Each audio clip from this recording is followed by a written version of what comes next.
আমরা 11 দলীয় জোট একসাথে ইলেকশনটা ফাইট দিতেছি। 11 দলীয় জোটে সবাই জুলাইকে স্বীকৃতি দিয়েছে, সবাই গণভোটে হা ভোটে প্রচারণা করছে এবং শহীদদের যে ত্যাগ তিতিক্ষা সেটা স্বীকার করে নতুন বাংলাদেশ গঠনে আগ্রহী। এই যে এলডিপির বড় ভাই আছে, আমরা একসাথে নির্বাচনী ক্যাম্পে আছি।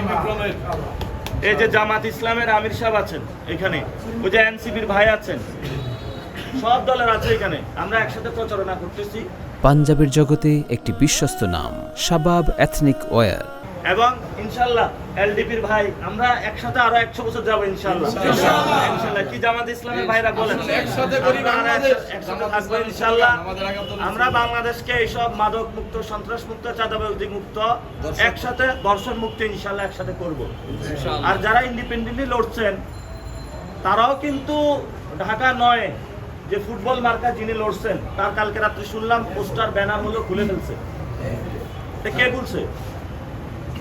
ওইখানে কে খুলবে? আর একজন ভদ্র ছদ্মবেশী একজন এসেছেন তিনি মনে হয়। তো যারা তারাও ফাইট করতেছে এটার বিরুদ্ধে, কেউ স্বতন্ত্রভাবে ফাইট করতেছে, কেউ ঐক্যবদ্ধভাবে। আমাদের লক্ষ্য একটা, আমরা ইনশাল্লাহ লক্ষ্য পানে ছুটে যাব।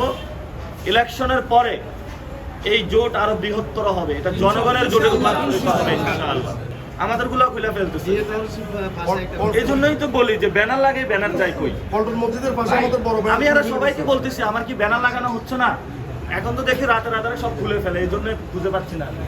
আমি একসাথে নামবো, আমি নিজে নিয়ে গিয়ে ব্যানার লাগাবো ইনশাল্লাহ। দেখি এবার কে ছিটতে আসে।